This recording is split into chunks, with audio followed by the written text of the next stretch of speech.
bonjour. Je suis dans les vidéos ce matin. Je suis en train d'en faire. C'est la deuxième. Donc là, je voulais donner, comment je dirais, vu que je m'étais un peu manifesté sur le web concernant, je dirais, la teshuva de Dieudonné, que j'appelais mon ami, mon frère. Aujourd'hui, je suis plus réservé quant à cette détermination, puisque j'ai bien l'impression, quand même, malgré tout, que tout ça, ça fonctionne un peu dans un sens. Je remets en rien en cause le talent de l'artiste, qui pour moi est indéniable. Et donc là, j'étais en train d'écouter la dernière interview qu'il a donnée à je ne sais plus quelle chaîne, du web bien sûr, hein. Je ne me rappelle plus, un site connu, je pourrais mettre le lien peut-être sur ma vidéo. Où on lui faisait quand même remarquer, malgré tout, que malgré sa demande de pardon là, dans Israël Magazine, il a été censuré à Lyon. Donc, et puis là, a priori, à Paris, ça va se passer pareil. C'est-à-dire que même le sentiment que c'est clair, la communauté juive a décidé que non. Alors, ils ont décidé que non, il n'y aura pas de pardon pour Dieudo. Alors on va se dire, après tout, à la limite, qu'est-ce qu'il en a à faire? Mais pourquoi? Je comprends la question, c'est alors lui, il dit qu'il a demandé le pardon en tant que catholique, en tant que chrétien. Il a cette voix, la voix du pardon, dans le sens où s'il avait blessé des gens, et il le regrettait. Chose qu'il a toujours dit tout le long de sa carrière, hein, quand même, c'est pas nouveau. Moi, je sais que Dieudo, je l'ai tout le temps entendu dire qu'il s'excusait d'avoir blessé des gens dans ses spectacles, parce qu'il travaille sur des sujets sensibles et qu'il y a des fragilités dans tous les bords, et que justement, lui s'autorisait à exprimer un petit peu son talent sur tous ses bords. Alors oui, pourquoi Dieudo, en fin de compte parce que t'es catholique. Oui, t'es comme moi, on est pareil, t'es un peu plus jeune que moi, hein, mais t'es mon cadet, mais on est de la même éducation, je suis un métis, moi aussi. Bon, t'es élevé en famille, moi en foyer, mais quand même, c'est la même époque. J'ai suivi ta carrière. Au tout début, là, quand t'étais à Dreux, tu t'étais présenté aux législatives, je sais plus, là, contre Stirbois, là. À l'époque, je suivais ça, parce que moi aussi, en tant que métis, tous les touche pas à mon pote, toutes ces conneries là. Bien sûr que ça m'a intéressé, même si j'étais pas vraiment. Moi, j'habitais pas dans une cité, j'étais pas confronté vraiment, je dirais, à l'immigration directement. Bien que tout le long de ma vie, j'ai eu du personnel qui a travaillé avec moi dans mes entreprises, et mes premiers employés que j'ai eus, c'était tous des Africains. Pas parce que j'avais un goût pour les Africains, c'est que le premier que j'ai employé était africain. Ernest, un gars super.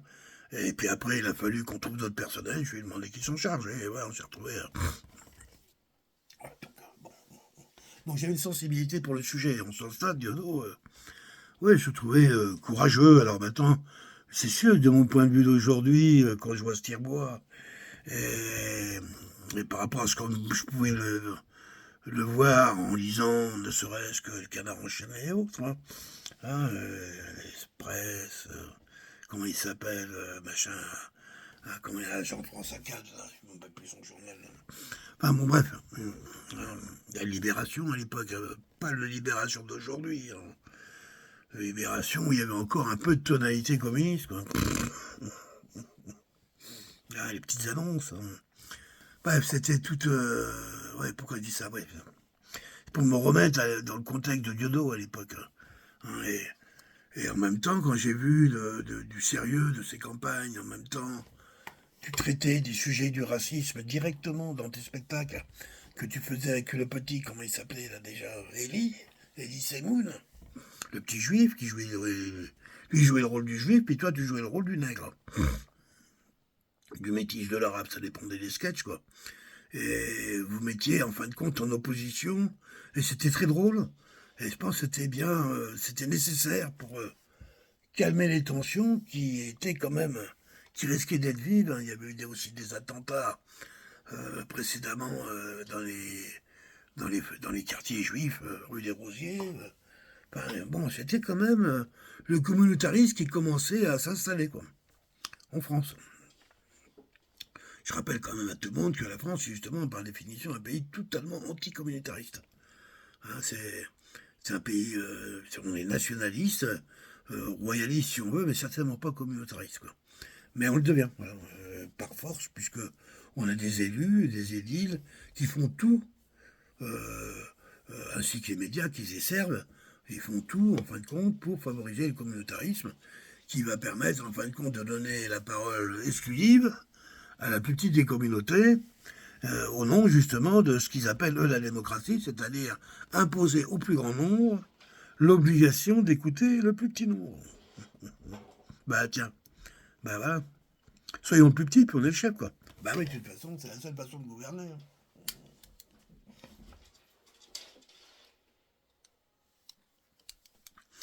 Oui, c'est à cette époque-là, un petit peu le Diodo combatif, puis après il est venu à ce jeu de spectacle, puis avec Ellie, bon, peut-être qu'il tournait un peu en boucle. Ellie, de son côté, il cherchait aussi de nouveaux auteurs. Alors que Diodo, c'est lui l'auteur. Hein. Diodo, Ellie, je crois qu'il travaillait avec Dubosc à l'époque. Hein. Dans ces eaux-là, j'aime bien Dubosc aussi. Hein. J'aime bien ce genre d'humour un peu décalé, hein, sans être vraiment agressif. Quoi. Et puis après, ben donc, t'es devenu Seth Penman. Et je me suis aperçu qu'en fait, compte avec tes spectacles, j'ai appris. Par exemple, quand t'as fait 1905, ben, je m'étais jamais vraiment intéressé à cette histoire de laïcité. Et puis là-dessus, il y a, comment ça s'appelle, ER qui a enquillé en faisant des grands articles sur la laïcité, sur... Et puis petit à petit, après, à l'époque, il y avait un ministre, je sais plus comment il s'appelait. Bref, et tout d'un coup, qui me faisait apparaître, en fin de compte, cette fameuse laïcité, comme une religion qui disait pas son nom, c'est-à-dire quelque chose qui reliait les autres en s'appuyant contre les autres.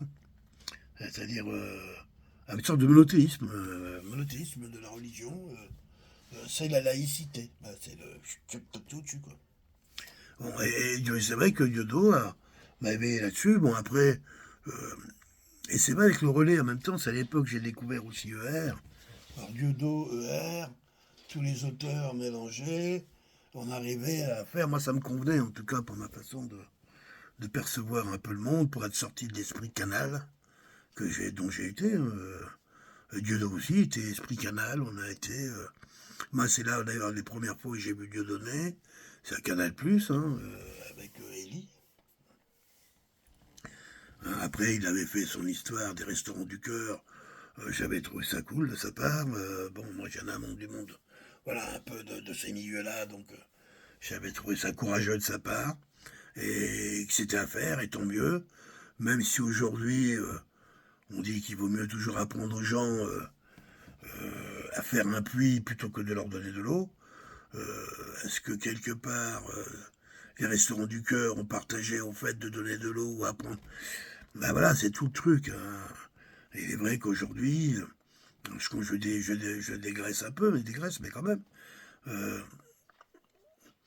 le nombre de familles et qui travaillent en plus, hein, qui sont assistées au niveau alimentaire par la banque alimentaire ou par tous ces organismes, tels entre autres le truc de Coluche, là, donc les restaurants du cœur, c'est énorme. Moi, il y avait quelqu'un qui m'avait dit que près de 30% des foyers français étaient assistés de cette façon. Hein, après, alors dire était assisté, moi c'est le terme qui est un peu gênant, quoi. Hein. Parce que après, c'est quoi l'assistanat, hein? Qui assiste qui, quoi, en fait, compte, hein. Si on regarde bien, on va s'apercevoir qu'on serait surpris. Hein. Ah, c'est celui qui a le plus gros cul assis sur le plus gros tas qui est le plus assisté. Ah ben complètement, même. Et même prise en charge dans tous les sens. Hein. Bon, en plus, il est très lourd. Hein. Il est très gourmand, il en veut beaucoup. Ou elle en veut beaucoup, quoi. Donc, hein.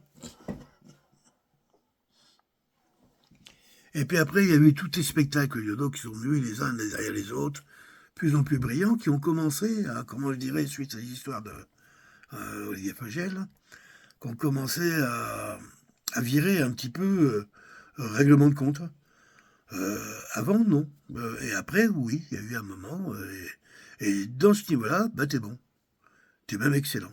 Et je pense qu'il y en a beaucoup qui se sont appuyés sur cette colère, qui est la tienne, qui est légitime, hein, qu'on t'a refusé les fonds pour faire ton film sur l'esclavage, puis plein d'autres choses. Hein, après, ils ont fini par te piquer ton théâtre, enfin tout, ils t'ont fait la misère, c'est grave. Hein, pour que je puisse comprendre que concrètement, tu sais de quoi tu parles et que tu leur en veuilles, ça c'est évident. Et avec ton talent, ben, tu arrives à mettre les choses en perspective. C'est-à-dire quoi Tu as réussi à mettre en perspective la haine, agresser l'autre, tuer l'autre, lui faire mal, pas pardonner. Donc ça, tu as été un de tes talents. Tes sketchs ont servi, en fin de compte, quelque part à montrer qui est le haineux, hein, c'est ça. Hein, et donc les fameux haineux voient bien que effectivement l'humour dont tu te sers les désigne directement ou indirectement. Elle désigne les faiseurs de haine. Après que les faiseurs de haine se retrouvent au sein de soit de groupuscules élitistes ou de religions, ça leur appartient. La réalité, à un moment, c'est que, bah, effectivement, il y a peut-être des discours qui sont tenus dans des religions ou dans ces groupuscules, qui sont des discours parfaitement haineux, totalement haineux, je dirais même racistes, racialistes, voilà, qui ne laissent pas de place à l'autre. Hein, je fais une vidéo là-dessus tout à l'heure. Cette autre version de soi-même tournée vers l'extérieur. Hein, c'est ça le talent de. C'est ça ton talent. C'est d'avoir été. Comment je dirais. On s'en rend pas compte tout de suite, parce que j'ai vu ces spectacles les uns derrière les autres. Et c'est vrai que. Bon, après, t'as les ficelles qui reviennent, les traits de caractère des personnages, tout ça. Mais malgré tout, c'est des idées fortes que tu travailles. Très très fortes. Et qui, elles, par contre, il y en a certaines qui sont tout le long. Tout le long de sa carrière, en fin de compte, qui te représentent, même au niveau politique. Hein. Ah, c'est évident, c'est ce qui leur met un peu les boules, les autres, d'ailleurs. Tes spectacles sont quelque part un vrai discours politique. Au point où on en est arrivé aujourd'hui, après qu'on te demande s'il faut servir la compote de marron ou de vie à la cantine, il me doute bien que tu t'en fous, quoi. Hein, c'est pas bon. Mais oui, t'as un propos politique. Hein. Et la politique, c'est la religion. La religion, c'est la politique, c'est la même chose.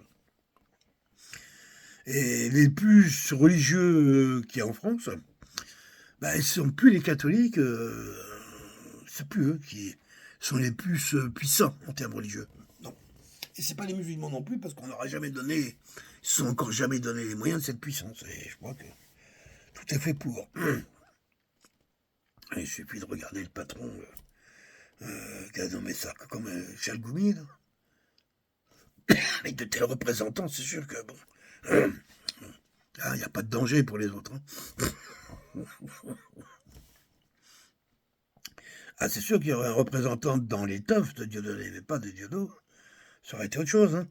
Il y avait un qui était très beau, ils vont nous mis en prison. Ah, comment il s'appelait, là pour une histoire de sexe, des trucs, c'est honteux ce qu'ils lui ont fait, ce gars-là. Qu'on ne soit pas d'accord, qu'on ne partage pas ses points de vue, qu'on veuille le maîtriser, certes, mais comme ça, c'est dégueulasse, quoi. On n'avait jamais fait ça à personne. À lui, oui. Ouais, ouais.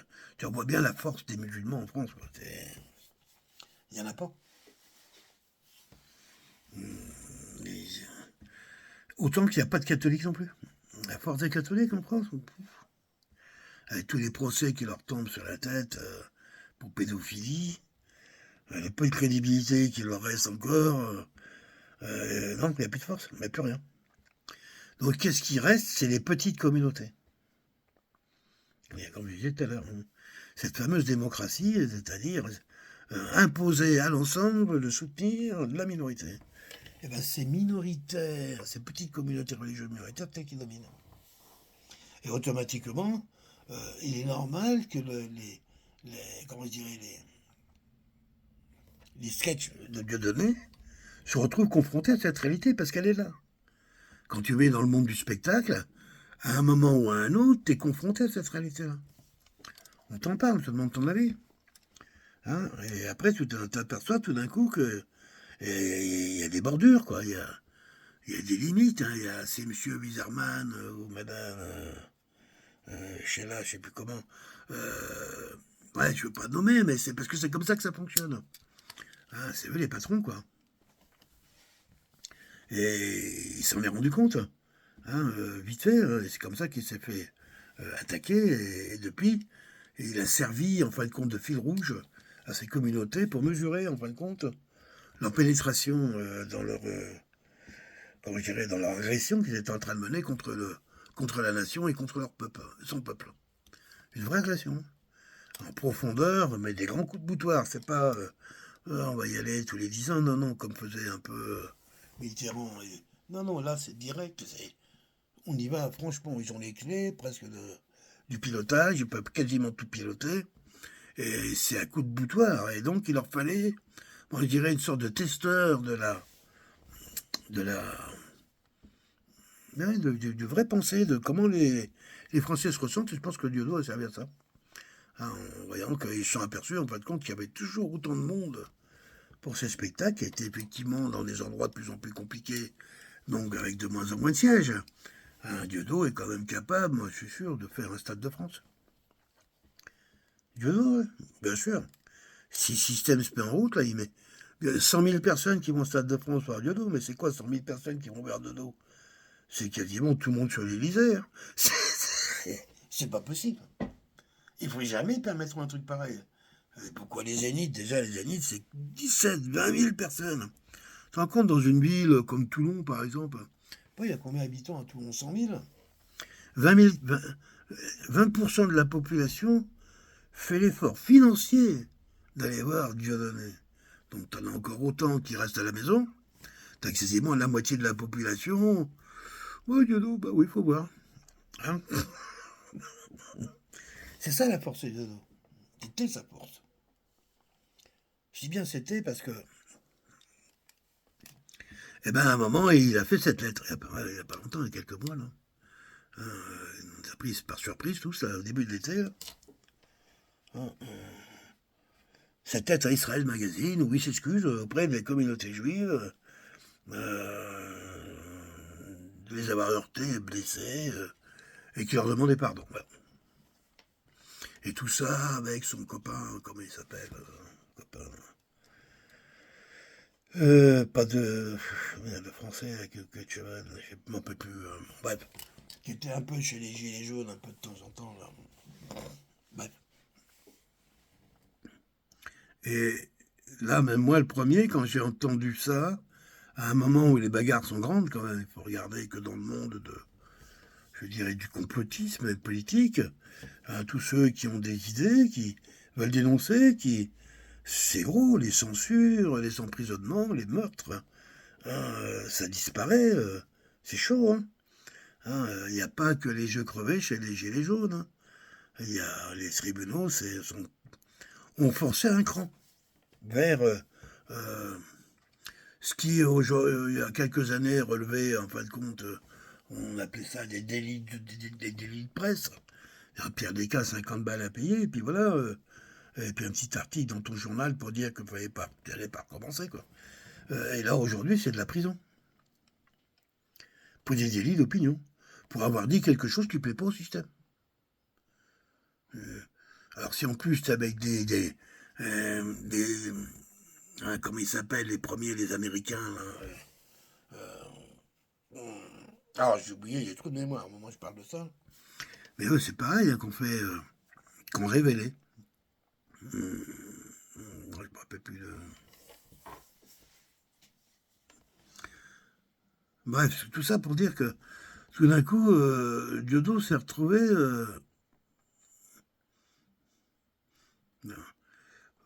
moi, j'ai pas compris. Il nous a tellement appris à connaître l'ennemi en face, hein, pas que lui, mais d'autres, bien sûr, qu'on savait que cette façon de faire, par définition même, ne menait nulle part. On le savait, tous ceux qui ont essayé, ils sont allés, et puis après ils se sont retrouvés à faire des boulots dégueulasses, jusqu'à se faire virer, même on leur fait faire des trucs, regarde, le comique là, justement du Stade de France, hein, qui se retrouve aujourd'hui à faire des blagues chez Hanouna, enfin, bon, le mec il faisait 100 000 personnes qui se déplaçaient pour venir le voir, et là il fait des blagues de cul chez Hanouna, hein, bon, quand même, ça va, moralement, ça va quand même prendre un sacré coup, quoi. Je ne dis pas que Diodo, tout d'un coup, il fait une sorte de teshuva en demandant alors qu'est-ce qui se passe, Diodo Sérieux, c'est vrai Et il confirme. Il refait une autre vidéo, je ne sais plus où. Bon, bref, il nous explique ce que c'est que le pardon. Ben, écoute, Diodo, c'est bien que tu aies découvert le pardon. Moi, je suis quelqu'un qui vient des mêmes lieux que toi. Mais moi, le pardon, pour moi, c'est une invention. Comment dire, c'est un outil que les maîtres nous ont donné pour qu'on se tape dessus, quoi. C'est un truc qui fait. Bien sûr que libérer. Moi, j'arrive à libérer mes, ma colère, pas parce que je te pardonne, mais parce que je m'aime plus. Je me respecte mieux, je suis plus grand. Ouais, je préfère parler dans ce sens-là, quoi. On apprend. On apprend en rencontrant des gens qui nous trahissent. Ben, on apprend à être plus soi. Être plus fin dans l'écoute. Hein, pas être plus renfermé, loin de là, hein, au contraire. Être plus à l'écoute, être plus fin, plus attentif, au contact. Et là, j'avoue, j'ai pas compris, là, Diodo. C'est pourquoi ça sert à rien. On peut comprendre tous ceux qui te connaissent, ils sont nombreux. T'as eu quand même réussi à faire qu'en France, des Noirs et des Blancs, des racialistes et des immigrés s'entendent, se parlent, en tout cas, se comprennent. Hein, on voit dans tes assemblées, dans tes spectacles, il y a autant de blancs que de noirs, quoi. Donc on voit bien qu'il y a une grosse force là-dedans. Il y a un côté rassembleur chez toi qui est évident. C'est évident. Tes spectacles rassemblent. Tous ceux qui te connaissent le savent. Ah, parce qu'en fait, tu te fous de la gueule des cons. Et les cons, il y en a chez tout le monde, quoi. Oui, même chez vous, monsieur. Oui, toi aussi. Bon, c'est ta grande force. Et, et de choisir cette voie un petit peu de demande. Mais tu sais très bien que jamais ils le font. Qu'est-ce qui t'a obligé à faire ça? Alors c'est vrai, bon, ton divorce, c'est certainement pas une bonne nouvelle. Hein. Celle qui est au courant de beaucoup de tes secrets, bon, du coup, elle est chez l'ennemi. Hein.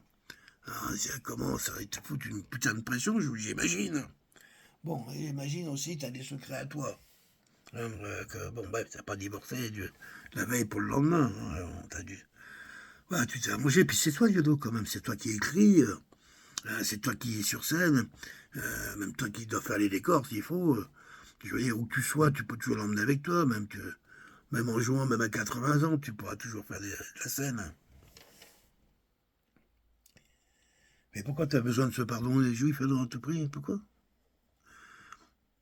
J'ai entendu dire, alors peut-être que il y aurait des investissements qui sont faits au Cameroun, dont de la terre, de l'immobilier, et que tu serais partenaire sur des entreprises dont les boss sont les juifs, justement, et que eux ont besoin à tout prix d'avoir l'assentiment du rabbin concernant ta participation dans leur projet.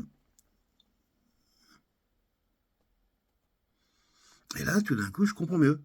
Je comprends mieux pourquoi tu as fait cette demande en public à Lalanne, sur les conseils de Lalanne. Mais c'est qui Lalanne? C'est l'ambassadeur de qui, ce mec-là? Justement. Justement.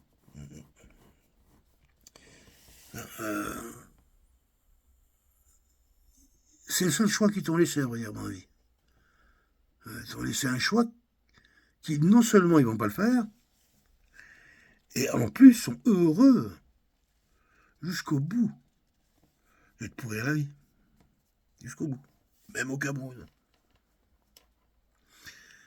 Et c'est là où tout d'un coup tu t'aperçois que, tu le savais ça, mais maintenant tu le sais vraiment, qu'en t'étant attaqué à cette communauté, t'allais être tout seul. Vraiment seul. Mais c'est ce qui fait ta force et ton talent, moi je crois là, justement. Cette fragilité, c'est lorsque tu es là, que tu crées, et que tu es bon, et que tu nous donnes. Eh oui, Diodo. Tu te rends compte? Là, maintenant, c'est quoi le truc? Tu peux pas parler autrement que comme tu as l'habitude de parler. Ton humour est basé justement sur ce décalage entre l'officiel et l'officieux. Hein, ce truc qu'on peut tous voir mais qu'on n'ose pas dire. Parce qu'en plus, on nous dit qu'on n'a pas le droit de le voir ni de le dire. Et c'est là où tu te places. Sur ce rail-là. Il y a très peu qui y vont parce qu'il y a des coups à prendre. Sauf quand tu as du talent. Comme tu disais. Hein, le succès de ton talent, et pourquoi tu as du talent, Diodo? Parce que tu dis la vérité. Oui, mais il n'y a pas que ça. Aussi, tu es un sacré clown. Tu sais jouer avec les mots. Bref, tout ce talent, là, les accents, les tonalités, dans les décors. Hein.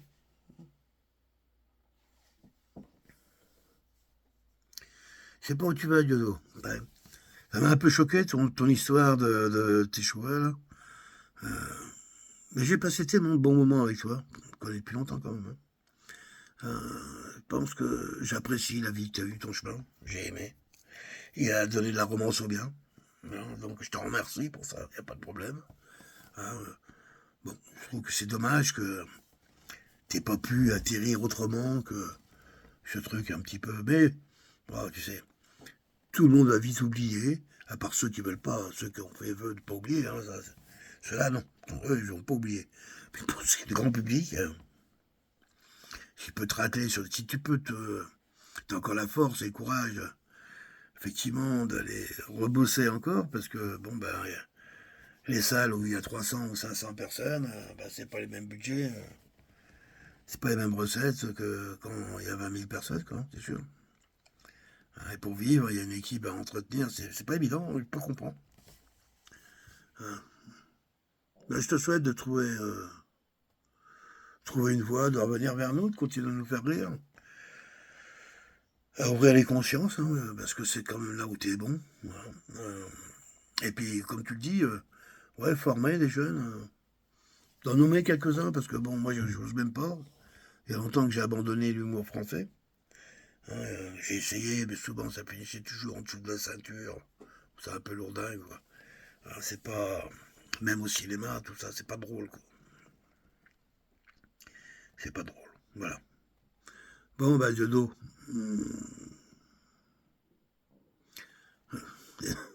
C'est. Comment je pourrais dire? C'est le moment, hein. Après tout, t'as bien vu, là. Ils veulent pas de toi. Alors, comme euh, dans Astérix, je sais plus lequel, chez César. Ah, tendance à dire, Diodo, redeviens, Diodo. Ouais, monsieur de Dodayam Balambala, redevient Diodo.